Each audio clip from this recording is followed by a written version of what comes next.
A fracción del Partido Democracia Real asenta durante el periodo de gobernación 2009 a 2013 con un solo miembro, aunque el partido crece, toch no crece suficiente para lograr más asientos. La fracción, sin embargo, durante los últimos 4 años purva de el balance entre los dos partidos más grandes del órgano más alto de nuestro país.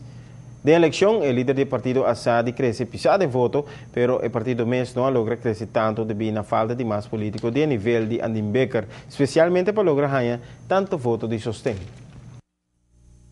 Ons evaluado em partijraad, dus kijk wat de strategie bij 4 anos aqui e partijraad is een operação para mim bem a base de experiência e uma complicação aqui respeitando também o resultado da eleição. Como te espera mais de Bosnan fracción? Bosnan está bem com uma solução, não somente crítica, mas possível solução também.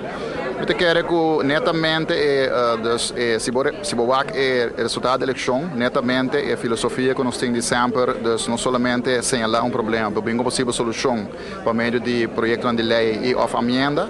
Eu quero que haja respeito e também sustento do povo. Para minha pessoa, em todo caso, uma vira de 4 votos gather no país Aruba, cresce, me bota na redoblar. E essa é a põe que a filosofia nós seguimos e sempre de maneira positiva, construtiva e sempre dando um bom exemplo no parlamento. Na fracción de un solo miembro también nos desea tu clase de éxito para el próximo periodo.